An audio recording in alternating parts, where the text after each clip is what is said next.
This week's episode of the Rural Woman Podcast is brought to you by the patrons of the Rural Woman Podcast. This amazing group of individuals contribute financially to the Rural Woman Podcast to ensure the stories of women in agriculture hit your earbuds each and every week. Want to join them in supporting the stories of women in agriculture while getting access to extended episodes, patron-only episodes, and other great perks? Head on over to wildrosefarmer.com to learn more about how you can become a patron through Patreon.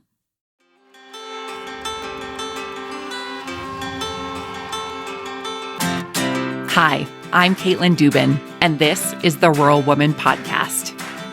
I'm a first-generation farmer who married into agriculture. Born and raised in a city, I was so unfamiliar with where my food came from, but I was determined to figure it out. Through my journey into agriculture, I saw women who were strong but humble, often taking a back seat. To me, these women were leaders who deserved a seat at the table. I created the Rural Woman Podcast to share the voices of women in an industry whose stories often went untold. The rural entrepreneurs who live and breathe their work, full of grit and pride. We come here to share our stories, to be in community with each other, to be challenged and inspired, but most importantly, to be celebrated and to be heard. We may not all live, farm, ranch, or homestead the same, but we are all connected. We are rural women, and our stories are worthy of being told.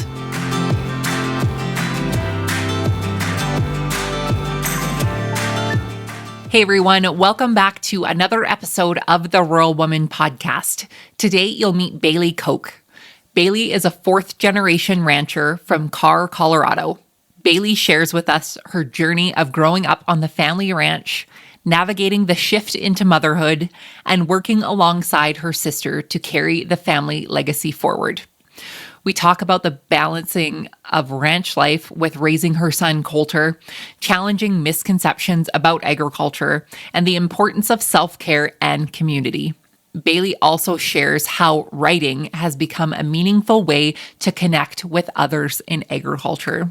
My friends, the connection piece in agriculture is huge and a big reason why we still do what we do here today on the Rural Women Podcast. And if you are looking to connect with other incredible women in agriculture from all over the world, join us in our Facebook community, the Rural Woman Podcast community. Over on Facebook, we have a group of over 1,000 women in community with one another there. And it is a great place to come and connect with other women and other fans of the show. We will pop the link to the Facebook community in today's show notes. So just scroll down on your podcast player of choice and click and join our group. Without further ado, my friends, let's get to this week's episode with Bailey.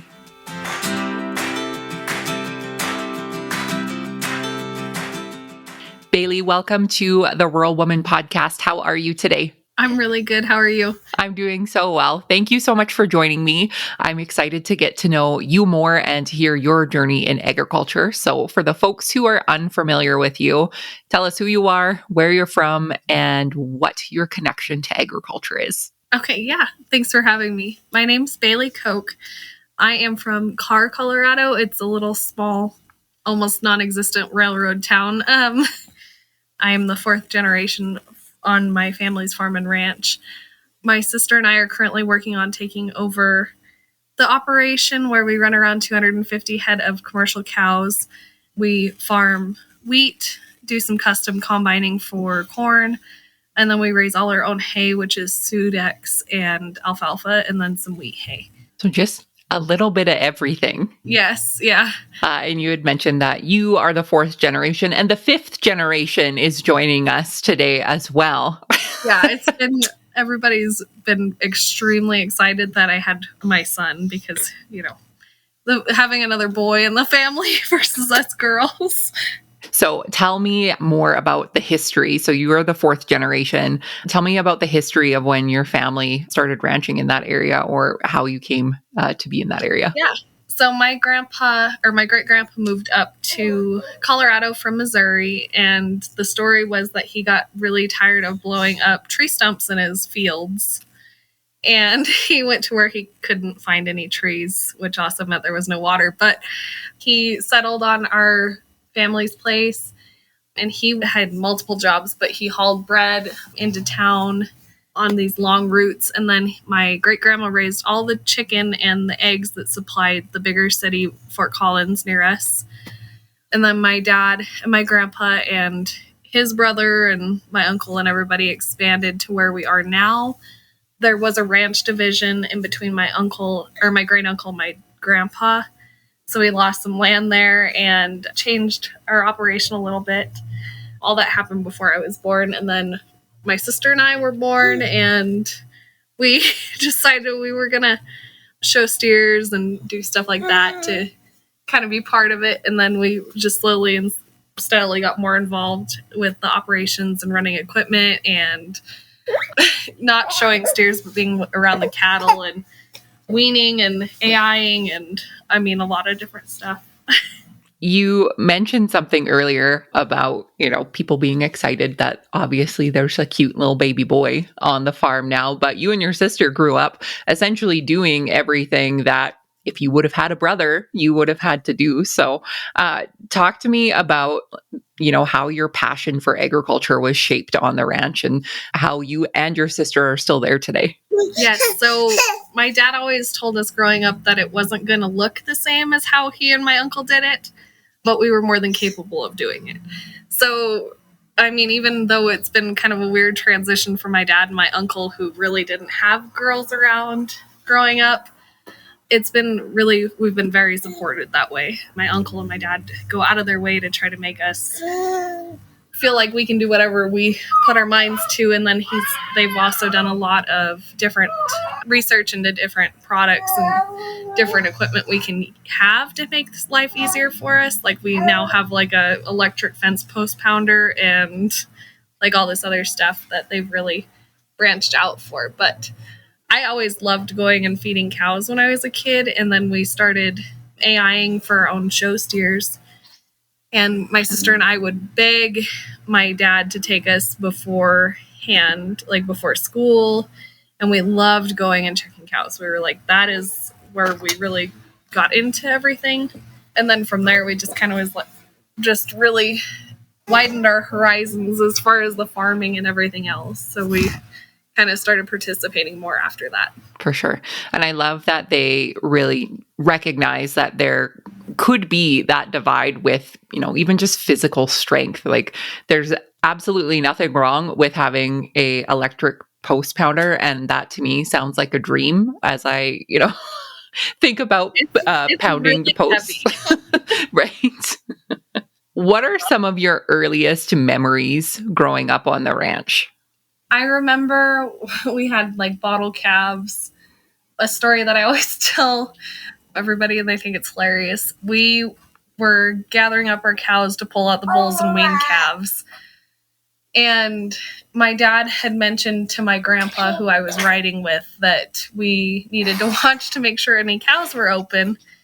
And the cows, I watched this one cow and she was open, and I went to my friend's house that night and they were asking me about gathering up the cows, and I said, yeah, there was this cow and I watched this bull hump her instead of saying like he was trying to breed her, and they just thought it was the funniest thing because I was like 5 and I had told them that, and I was like, yeah, that's great. I keep telling everybody this story.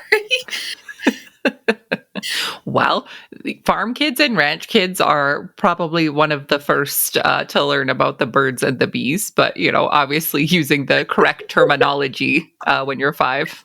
Yes. Yeah. I was like, that was really great. Yeah.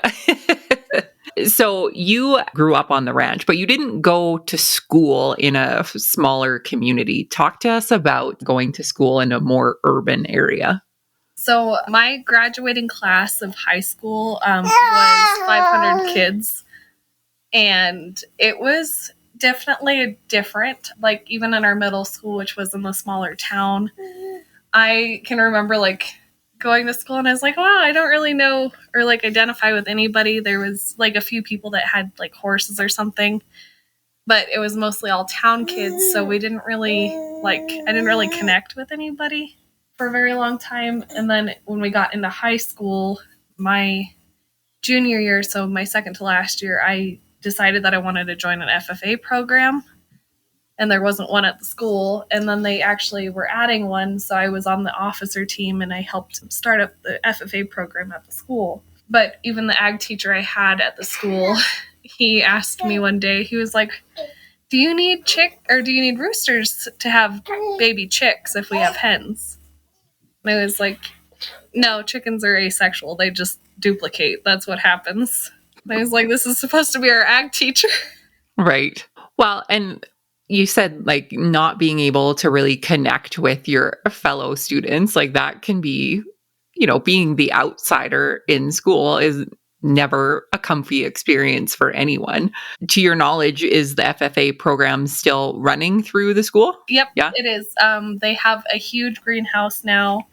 They've just changed their oyster fry to a different kind of dinner to try to get a little better funding, because they have another chapter that started to be kind of a competitive race between the two of them, but it's still running, and there's two very good teachers in there now. So, well, that's great. During school and obviously after you graduated, was there any other career path that you thought that you would like to go down versus continuing on the farm and ranch?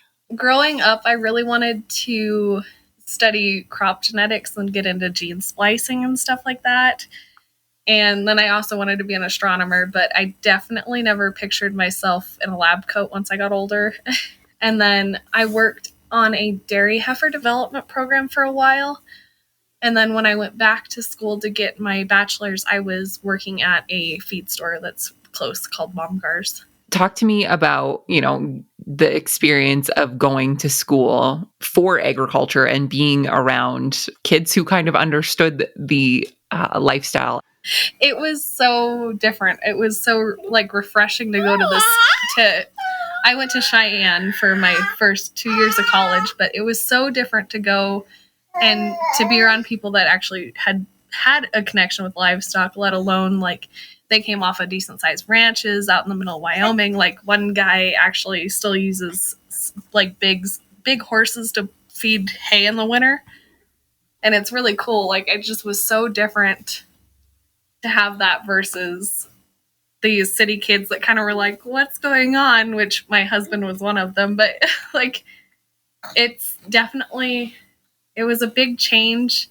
And I had a hard time kind of adjusting to that, even because I was like, well, I don't know as much as everybody else does here. And before, I knew probably more than most people did.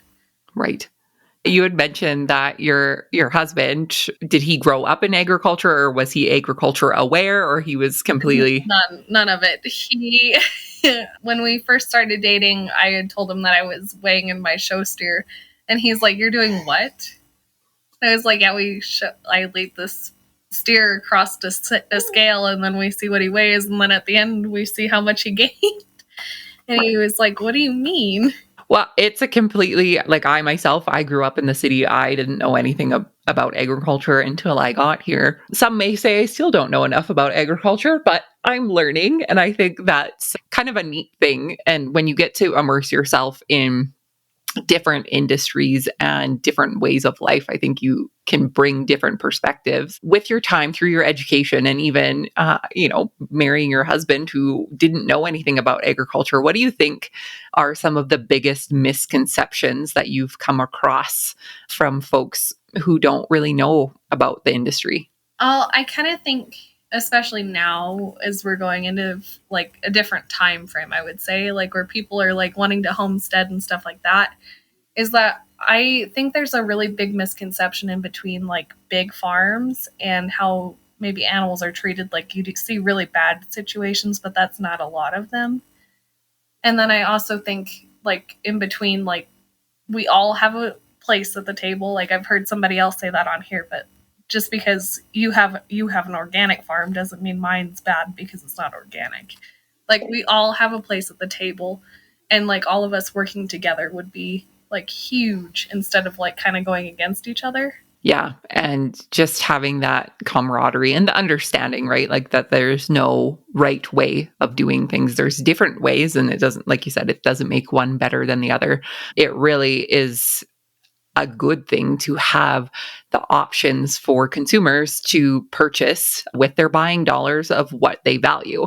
And essentially, that's what you're doing when you are buying groceries at the grocery store. You are buying what you value. I want to go back to the farm and ranch. You had mentioned that you do custom combining. That is something that I find very interesting. Obviously, we do combining here, but it is very much for our operation. So take us through that process. Growing up, we used to farm and rent this little chunk of ground that like the game and wildlife division had.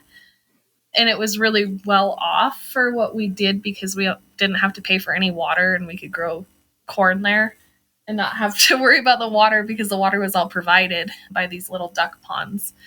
But it ended up being something that we couldn't renew our contract with them. So we have all the equipment and then we didn't have any corn. So we started cutting this corn for some neighbors. And there's 2 different farms and one of them's a very small dairy. And they harvest all their own corn and then flake it and then feed it back to their cows. And then the other producer is just a little small family operation and he just sells all of his corn. But right around the 1st of November, my uncle's like constantly going over there and checking where the corn is. And then we move all the equipment over. And then we start harvesting and it's only like usually a week long. And then we clean up the corn stalks afterwards, bale all the corn stalks, and then we bring it back and either feed the cows or sell some of them. What is the typical growing season like in northeastern Colorado? It kind of depends. Last year was really dry and hot. It was not a great year. Our cows are like our pastures are not in good shape because the cows and there's not enough feed.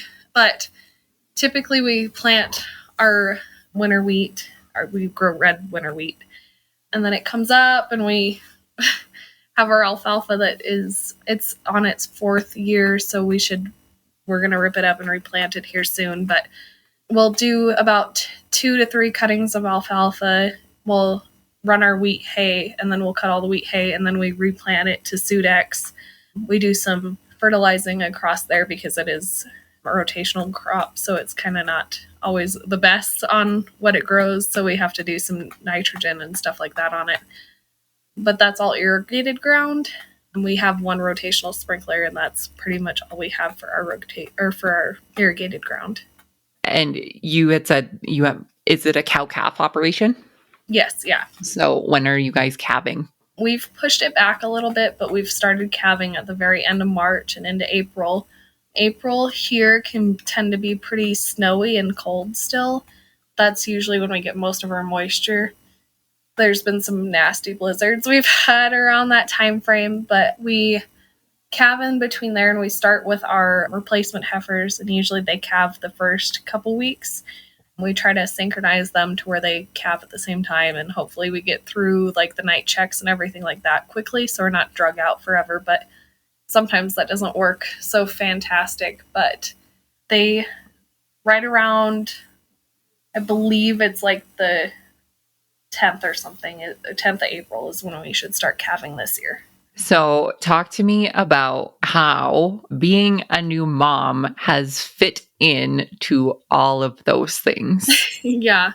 When we decided we wanted to have a baby, I told my husband that the one thing I didn't want was to be pregnant during the summer.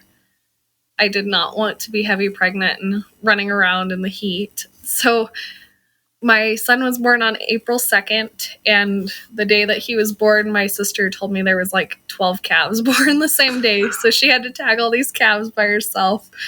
But I had helped her tag calves, and it was kind of, comical, I'm sure, to watch, because my uncle's house sits like really close to where our pasture is, where we calve out the cows. So I think he sits there with his binoculars and watches us sometimes just to get a good laugh. But it's been a little interesting because he didn't have great head control, so I was a little afraid of going in some of the equipment with him early on and out in the pastures and everything. So my sister actually had to calve out most of the cows this year by herself with my dad's help. But now he's going and feeding with us, and he's had his first wheat harvest and everything. So it's been a little different, like scaling back on myself and like trying to sit at home and be like, okay, well, I should be doing this. Like, I could be doing this. It's been a little rough to adjust to that and the being less productive, I should say.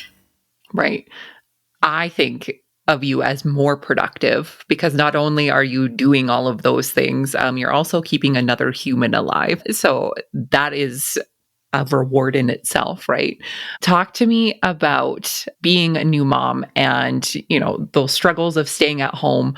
If you're comfortable, like how has it been, I guess, postpartum when it comes to supports for you as a new mom? Well, everybody here has been really supportive. I will say that. Like, there's not been a time where I was like, no, I really don't think I should do that, or like I shouldn't. Like, I don't think I went out to cows for probably a month or two. And then I finally went back out, and my sister was like, let me know if his head is banging around. Let me know if he's okay. We'll leave. Like, do whatever. Like, I'm sorry. Like, let me know. So everybody's been really fantastic. It was probably pretty rough at first, like to kind of adjust to it, because I was like, I really felt like I should have been doing more. I was able to like pretty much take over the heifer checks at night though, because I was feeding him. So it was kind of like worked out all right. But it was rough. Like, when I was like, at first I had these expectations where I would just like set him in the crib, turn on the baby camera, and I could go do something. And that didn't quite turn out like I thought, like in my head. And looking back at it, I was like, that was really silly to expect that in the first place. But it's been more enjoyable than I thought it should have been. Really, like, I'm more happy when I get to do what I feel like he needs. But it was a weird adjustment to be like, okay, no, I need to say no to this. I need to do what he needs first. I like what you said about the expectations. And I think it's very easy for us to put all of these expectations on ourselves and others, really, like with Colter having that expectation that he's going to nap at this time and I'm going to be able to do this, this, and this. Sometimes those don't happen, but the expectations that I think we put on ourselves, sometimes we can be the hardest on ourselves. Oh, yeah. What are some things that you're looking forward to in, the next growing year when it comes to your family as well as the ranch? I'm hoping that we kind of keep going a little farther down in what we're AIing. We're trying to breed back more maternal genetics. We, for a really long time, bred what are called club calves when my sister and I were showing. So the cows that we would keep out of that aren't always like the most productive, and they're really harder doing cattle. So we're breeding back some stuff that's way more maternal, and I really have enjoyed like watching our herd grow and change over this, and like including him and things as we go. Like, that's just been my biggest like excitement, is like being able to go through the things that I went through and maybe do them differently, because like I know that I'm comfortable with him being around it more so than my mom was. But I'm so excited to have him around everything and like be part of it, and I can just it's just really exciting to be able to have different stuff for him. Like, we went and got goats, which is fun. And then we're going to have chickens and stuff like that now. So it's just like having all these little different pieces that he should be able to enjoy growing up. Absolutely. Tell me the thought process behind getting goats. Why did you do this to yourself? My sister's fiance, actually, he went elk hunting and he decided that he wanted to get pack animals of some sort. So they were looking into getting donkeys or something, and they stumbled across these alpine goats that people use to pack out elk. And he was like, that's a great idea. So he went and bought these alpines, and they're really cool. Like, he actually like successfully had his own little elk hunt and brought home his elk and packed it out on the goats, and it went really well for him. They're really sweet. They're pretty good sized already. They're pretty tall. They haven't weighed a bunch yet, but they're pretty tall. And then I was like, well, I'm going to go get a couple pygmy goats. And then we went and grabbed a couple pygmy goats. My sister and I hauled them home in a dog kennel, but they're not quite as friendly. Somebody had sold them at our local sale barn, so they aren't like super friendly like the alpines are, but They're funny. That's awesome. And I love that the alpine goats are using them for something Yeah, useful. And obviously, pygmy goats, I think, are useful because they're cute, but we call them cookie and cream. They're white and brown, and yeah. very cute. Well, and when Colter can run around, I'm sure he'll be chasing those chickens and picking up all of their eggs. And Oh yeah, and he loves the goats. He thinks they're hilarious. Like any animal he's really into right now, but he loves the goats. love that. That's so good.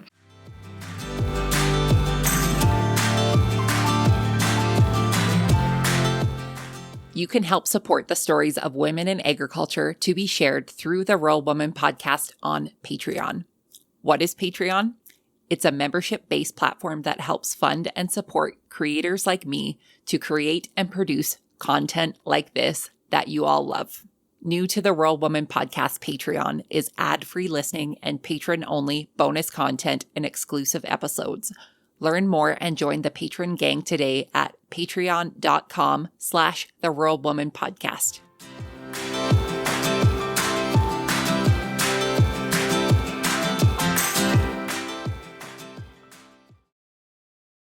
So you shared with me your Facebook page before we started talking, and I took a look through, and you do some really beautiful writing and sharing on there. So tell me when that started for you and what your inspiration is. I always kind of wrote, it was kind of like an outlet, I guess. Like I would kind of write these little stories or whatever, and it never really was something that I looked that much into. And then in middle school, I actually submitted a couple poems to this contest, and I was one of like 3 winners from my school. And I got really into writing and kind of having this little journal that I wrote in. And then I went back to get my bachelor's degree. I wanted to do some communications. I wanted to write for something.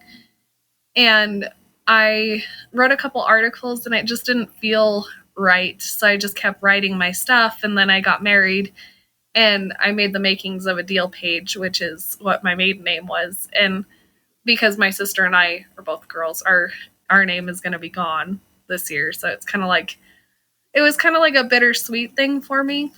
So it was kind of a memory of that. But I started writing there, and I just was sharing it. And I mean, it's not anything I'm doing anything besides just making myself happy writing. So it is what it is. I love that, though. That is like reason enough to do it and to write. And your poems and your stories are beautiful. Thank you. So I encourage you to keep doing that. What do you think is the most maybe challenging part of writing for you? Or is there a challenging part? I think it's the consistency in doing it. So I'll like just kind of think of something when I'm checking cows or I'm like out feeding or running a tractor or whatever. I'll think of like this thing to write down, and then I won't write it down. And then I'm like, what did I think there? Why did I not write that down? That, and like having the time to constantly do it or like publish what I'm writing, like it's probably part of the reason that it's so small still is just like I haven't devoted the time to it that I should. It can be hard, right? Like, and like you said, you have a fleeing idea that comes in and out of your brain, and you don't have your phone to type it out or a piece of paper to write it down. And when it's time to sit down and write, it's like, what did I want to say again? Yes. Yeah. So as you and your sister work towards taking over the family ranch and the family farm, what are some goals for the future? I think one of ours, and this is just kind of my talking, since my family has gone through a ranch division and like I watched my uncle and my dad maybe struggle with communication, it's really hard being this close knit. Like we all live within a mile of each other. Like we're really close together all the time. We're always in each other's business. Like we're just very, like we all eat lunch together every day. Like it's very, very close knit. It's really hard to have good communication all the time and to like always give each other like the grace and the space that we need to like really work together well most of the time. And I think that's something my sister and I really, really try to have because we've watched, I mean, it really bothered my grandpa when we were growing up about his relationship with his brother. It was not a good one. That is probably one of the best goals I have ever heard anyone say that they have is to have a goal of good communication, not like what we're going to accomplish, what we're going to like bring to market next year or anything like that. Good communication. And like you said, it is so important. And it's something that I think is overlooked until we get into situations where good communication could have saved our bacon beforehand. Yeah. Well, and I mean, for us, since we grew up and watched it, it's just been so important. And like, we've watched each other, like, our relationship when we were younger wasn't fantastic. And then we've like got to where we can actually like talk to each other and we understand where each of us is coming from. And like, just the way that it is, our growth and everything has just been a lot better since that's been what our goals are. And at the end of the day, like it matters what we take and what we grow and what we do, but it also matters that we don't dislike each other. Right? It still matters at Thanksgiving dinner. We all want to be sitting with one another. How do you want to move forward in connecting consumers to their food? You mentioned in high school, like that was that big disconnect. Is there anything that you hope to do in the future to make that connection? Well, that was also kind of one of the things I liked about writing was like, well, maybe I can, even if I reach one person, like that's just one person, he can maybe spread that knowledge to somebody else or like go into more research about it, or he could like go into doing something that he liked. Like, who knows, if I tell somebody like, oh, I know this random fact about a goat, like they may like goats now, or, you know, they may want to like get bees or something, like their own, just like spreading the connection. And then I've always enjoyed learning from other people that were producing and what they did, because we're all so different. Right. Yeah. And, you know, we can learn something from our neighbor, or we can learn somebody that lives in a completely different country from us and what they're doing. And who knows, maybe you have inspired people to get alpine pat goats for their next hunting season. Maybe. Maybe. Who knows? What advice would you give to the next generation of farmers who may be navigating challenges when it comes to preserving your family legacy on farms or ranches? I think it's really hard, especially when you're young, to not like live out your family's name. Like, I guess is how I would say it. Growing up, my dad was always like, oh yeah, I farm and ranch for a living to anybody that he met. But it kind of always felt like my sister and I were in a shadow of what we were. My family raised purebred cattle for a really long time, and they competed nationally, and we didn't do that. So it was kind of like, oh, I know your dad, but what do you guys do, or what are you doing? And I think like getting out of the shadow and like doing your own thing and being comfortable in who you are and what you have your interest in is huge, on top of like being able to like carry forward. Yeah, absolutely. I think making a place and space for yourself in an operation and figure out what it is that you're good at and what you can be doing to contribute, because, you know, I think there's so many pressures on generational farms. And I think as women, finding a place in an operation that not only can you physically do the labor, can you mentally do the labor and take the load on of all of these other things. The mental load of a woman on an operation is absolutely huge. So what do you do for yourself to take that time for you? And I know it's hard as you're holding a sleeping baby, and I'm asking you this question. Yeah, well, it's beforehand I didn't find it as hard. Like, I really enjoy reading. My sister and I both are fairly active. We work out and things like that, but now it's a little harder. I tend to maybe go get some coffee more often than I should now, but I think that like it's been easier for me to take the time for myself once I've like put it out of my head that I'm not just like being bad by doing it. Like, there was a really long time I struggled with like going and working out, especially. Like, I was like, oh, okay, well, I can't do that because I need to be doing something for him instead. I need to be holding him, or while he's napping, like I should be cleaning or like washing whatever I need to wash or whatever. But like taking that little bit of time for myself and like doing something that I actually enjoy, or as he's getting a little bit older and like doing more stuff on his own, it's been a lot easier to like craft or do whatever I want to do. Right. And, we hear this all the time because it's true. Like, we can't pour from an empty cup. And if you're depleted, how are you supposed to show up as a good mom, a good wife, a good rancher, all of these things, right? We have to take care of ourselves. And I'm glad you're taking the time. I also enjoy peruse into town for a coffee every once in a while. Yeah, I definitely, there's probably at least weekly visit we make now, but it's kind of... That's okay. I think, you know what? I always think I could be doing a lot worse things. Yeah.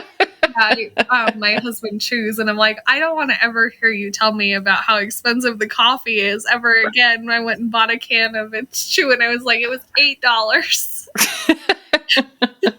Oh, that's funny. Bailey, my last question for you is, what is the most rewarding part about being a rural woman for you?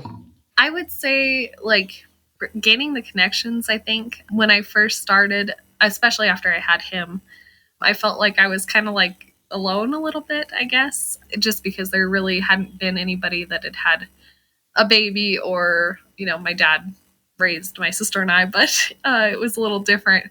So I felt fairly alone. And then I was like, well, I want to start listening to podcasts. And that's when I found yours. And I was like, I really like this. I really like the fact that all these other women have come from different places, and they have all different backgrounds, and they're coming together, and they're all sharing really good information, and they're all talking about their own struggles and their own triumphs and things like that. And I hope going forward I can be more of an inspiration for others, I guess is what I would say. Well, you've already inspired me. You have tamed Colter. You have made him go to sleep all in front of my eyes. So I am impressed. Really sleepy. Taming Colter is kind of an all-day task. Yeah, but he's real sweet. He might be so Colter might have a flex. Colter might be the first boy on the Rural Woman podcast. Oh. So, just don't tell the rest of them, Colter. They can't come. Special exception. Right? He is. He's kind of real cute. So... Bailey, it has been so great chatting with you. For the folks who would like to connect with you after the show, where can they find you online? Yeah, so Making of a Deal is my writing page, but you can always reach out to me on my personal Facebook. It's just under Bailey Koch. That's kind of what I do. You can check out my Aussies too if you want to, at 4 Aces Aussies, but they're they're cute, but... I will link everything in the show notes so people can find you, your cute baby, and the cute doggos. Yeah. Bailey, thank you so much for sharing your story with me today. I really appreciate it. Yeah, thanks for having me.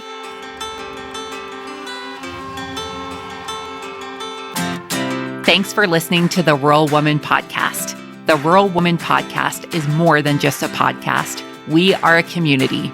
A huge thank you to the Rural Woman Podcast team, audio editor Max Hofer. A special thanks to our Patreon executive producers, Sarah Riedner from Happiness by the Acre. To learn how you can become a Patreon executive producer or other ways to financially support the show, head on over to wildrosefarmer.com to learn more. Be sure to hit the follow or subscribe button wherever you listen to the podcast to get the latest episodes directly on your playlist. And if you are loving the show, please be sure to leave a rating and review on Apple Podcasts or any other platform that accepts ratings and reviews. You can connect with us on social media at The Rural Woman Podcast and with me at Wild Rose Farmer. One of the best ways you can support the show is by sharing it. Send this episode to a friend or share on your social media. Let's strengthen and amplify the voices of women in agriculture together. Until next time, my friend, keep sharing your story.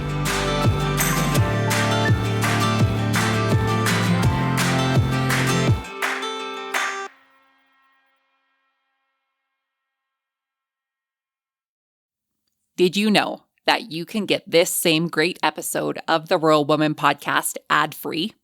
I get it. Listening to ads during a podcast isn't always my favorite either. But in order to keep the lights and coffee pot on here at the Rural Woman Podcast Studios, they are necessary. I am so grateful to each and every one of my sponsors, but if you yourself would like to skip the ads while supporting the show, consider joining me over on Patreon. Patrons of the Rural Woman podcast get ad-free episodes starting at Tier 5 on their podcast player of choice each week, plus some other great benefits. Find out more by heading to the link in today's show notes to learn how you can become a patron through Patreon.